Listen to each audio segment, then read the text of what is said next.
Easy Money Ash here. Look, this video blew my mind. Roll the clip. See that? This is what this what I'm talking about. Oh, I missed this. Oh, y'all caught this? I missed this. Oh my gosh. The first question I asked is, what happened? Look closely. I sat down with Sydney Thomas just this week for her very first interview with Her OK. We met back overlooking where the world watched it all happen. This is a big moment for you. This is the closest I've been to it, but Since March 1st? Healing and coming to grips with a true miracle. 26-year-old Sydney Thomas told me that just looking at the 2nd Street Bridge again is a major part of how she's moving forward. now I'm starting to, heal. This bridge looks really familiar. And yes, it's in the Midwest in Kentucky. I've driven over that bridge. It was Friday, March 1st at noon. She says she was behind schedule. And it happened so fast. To get to a delivery on time, she took her company's approved direct route in her semi, the 2nd Street Bridge. A pickup truck in the two southbound lanes, he crossed over into the northbound lane, and then he hit me. And once he hit me, he took my suspension out, which meant that I can't, it didn't matter which way I turned the wheel. The truck was going to go whatever direction it wanted to go in. I held on to the wheel, and once he hit, because I couldn't swerve into the other lane. That's what they tell you when you learn how to drive a truck. You just keep going straight. It don't matter, because if you go in to turn off, you could make it worse than if you just take it head on. Wow. I take risk as a trucker every day, but actually seeing this happen to a person who looks like me strikes a different emotion. I'm gonna have to jump.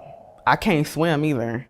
I didn't know how bad it was. I thought that the trailer was still on the bridge. I didn't know that it was like this. And the clock started ticking. Would the semi hold? I have to be still, because if I move an inch, the truck might shift and fall over. What have I gotten myself into, and how dangerous is my job? I was in shock. I was like, this is crazy. Suddenly, Louisville firefighter Bryce Carden appeared, suspended in the air next to her window. He was like, "Are you a praying woman?" And I was like, "Yep." And we just started praying. And their prayers together. I got what I prayed for. Somebody came and got me out of the truck. We were praying, just to get back. He pulled me through the window. They lowered him down. He gave me the harness. I put the harness on, but I still had my seatbelt on. So he had to cut me out of my seatbelt.